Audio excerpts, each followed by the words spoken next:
Hey, what's up, YouTube? It is Friday, and you know what that means. Time for another 5 on Friday.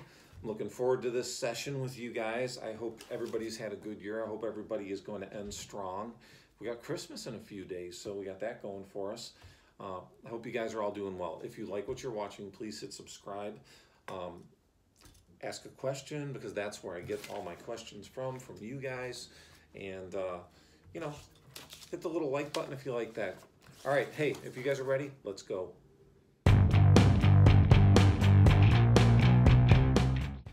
All right, my first question comes from Justin Bowers. Anyway, love your videos. Where are you outside of Cleveland? We're in Columbia Station. Looks like you have a big successful landscape company. Congratulations. I'm starting mine up this year around the Toledo area. Went to school for landscaping for 4 years. How long did it take to get that big? It took us, we're in business right now, I'd say 26, 27 years. It took us roughly 12 to 15 to get to that like $500,000 in sales mark. You can do it a lot faster, but when my father started this thing, he really wasn't looking to grow the company into a big giant business. He just wanted to do landscaping, and that was it. I kind of brought a business sense to it and decided that I thought it was a good opportunity to build something, so that's what we ended up doing. But it took us somewhere in the realm of 18 to 20 years to grow to that $1 million mark. Having said that, you have to make that decision for yourself too. Like, how big do you want to get? Bigger isn't always better, and smaller isn't always better. It's up to the person. It's up to the individual. And another thing is you change as a person. Like, I've changed the last couple of years and decided to rein it in a little bit and downsize my company. And I'm going to share a lot of that with you in the upcoming year. I want to change my video format here a little bit and talk a little bit more about some of the changes I've made with my company. But hope that answers your question. It's a matter of time. Some guys can get to a big number in a shorter amount of time. It just depends on where you put your energy and time. I would say that if you want to be more of a business, then you have to think of your business as a business, work on your business more than in your business, which is really tough if you're just a solo operator. It takes a while to get to that point where you can trust other people out there and have them doing the work while you're kind of working on the company. It takes a long time. All right, thanks, Justin. I appreciate that. Next question. Mike Pizzo, hope you do a 5 on Friday. I know, haven't done a while. I'm a small solo part-timer, currently have hydro walk behind, but looking for a zero-turn or walker mower to increase productivity. I don't have much to spend on equipment. What advice can you give me about buying a new mower? I'm waving goodbye to somebody. Anyways, so good question, Mike. I think when it comes to equipment, you have to look at the application that you're doing. If you're doing primarily residential, then maybe you want to think about getting a nice bagging unit. A walker mower is really good. We like those. We use those. I'll give you an example from my company. This past year, we bought a 71-inch zero turn because we're doing a lot of larger properties, and it really, really brought the productivity to that crew. It made it way better, way better. So with just buying that one piece of equipment for that crew, because we were running all 60s on that crew, to bring it up to a 71-inch, even though we had a couple other riding mowers on there that were 60, it just really changed the dynamics of that crew. So really, I would suggest that you do some homework, check into it, take a look at the mowers, make sure that you have a good solid dealer that's going to back up the equipment. It's important that when you guys are buying mowers, when you guys are buying equipment, that you have the best dealer that has your best interest at heart. You have to find one that is going to service you well. Okay, that's all I'm going to say. All right, hey, Mike, thanks for the question. Next, High Point Land Works. This is a longer one, so let's go here. Steve, for many years, we too have been commercial only. We do all commercial maintenance here. This past August, we acquired another landscape company that was 100% residential. Congratulations. And now we are about 60% residential and 40% commercial. We haven't serviced residential in close to 12 years. That being said, I've noticed one thing in particular: how people buy. My commercial accounts buy from necessity. They only buy it if it's fiscally responsible. Where my residential clients buy out of emotion. They just want it because either their neighbor has it and they don't, or because it just makes them feel good. My question to you is, Have you found a way to persuade commercial clients to buy with more emotion? Maybe instead of standard mulch, go with premium, or instead of cutting down a tree, cut it down and replace it with something. What are your thoughts? Thanks for making a comeback. I appreciate that, man. It's nice to hear from you again. Thank you so much. So here's my take on that.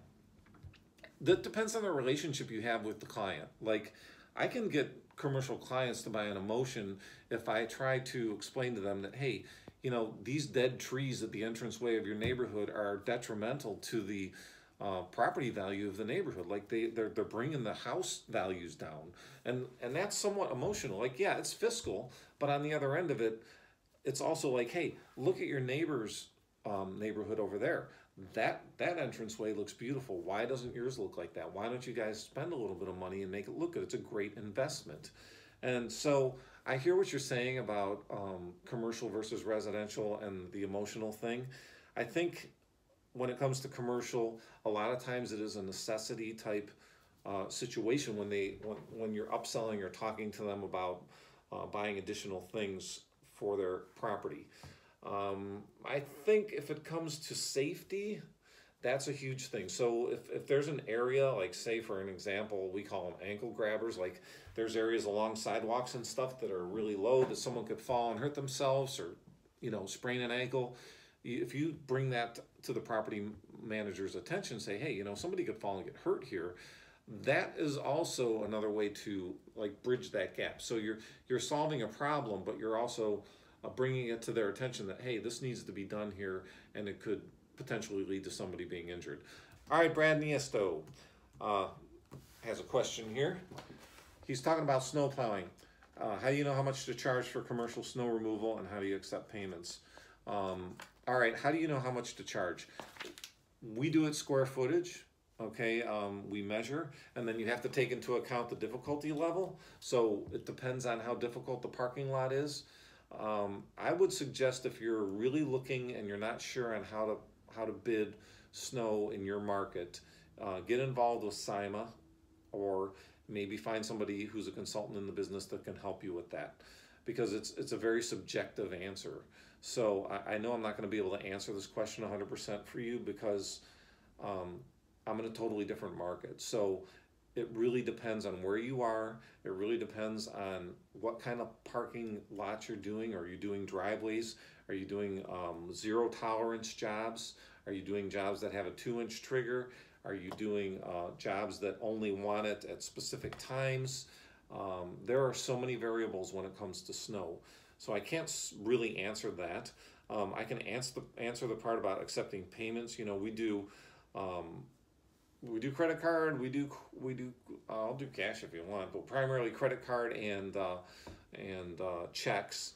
Also, you had asked if we do per push yearly or monthly. We do both. We do per push and we do monthly. We don't really do yearly. So essentially, we will do X amount of accounts that pay per push and another amount of accounts that do contractual, and we try to balance it out. It's very hard. The bottom line is it's very difficult to bridge that gap. I think the best thing is you have to look at your market. Not knowing where you're at, it's very hard for me to answer the question. But I hope I gave you a little insight. But I do appreciate it. I appreciate everybody's questions. I appreciate you guys taking the time to watch this channel. So I try to do my best to answer these. All right, thank you, Brad. All right, I have one more question before we wrap it up. And this is from Ryan Andres. He wants to know, do we subcontract out any lawn mowing? If so, what are the ins and outs of subbing? How does this affect the customer? Is it better to do all the mowing in-house? I own a landscape company out of Buffalo, New York, and do 90% mowing in-house and sub out 10%. Just want your whole take on it. Thank you. All right, thank you, Ryan. I appreciate it. So we don't really sub out any of our mowing. We basically do it all in-house. And I guess the only answer I can give on this is if you're subbing out any part of your business, you're losing that end-to-end control of the job. But having said that, if you have the right sub, it can work. A lot of people sub out work, especially if, say for example, that you have, let's say you have 50 Wendy's restaurants that you're doing, and 47 of them are in your area, but 3 of them are out of your area, and the customer wants you to just maintain them all. well, then that's a good idea for subbing maybe those 2 or 3 if you can find the right person to do it and do a good job. Because you don't want to turn them all down just because 2 or 3 of them are out of your area. Having said that, you have to make sure you check up on the subs, make sure that you are looking at those jobs, make sure that you have a good system in place so that they do what you need to be done on those jobs, because otherwise, you know, you don't want to lose the whole account, because one bad sub could hurt you. It could cost you an account. We sub some of our snowing, we sub some of our snow contracts, so I can look at it from that perspective. And when it comes to snow plowing in our area, you know, I have to sub out some of it because it just doesn't work for us. We try to keep our routes very tight. So from an efficiency standpoint, it works. But from a quality standpoint, sometimes you have to be careful. Even when it comes to snow, it's the same situation.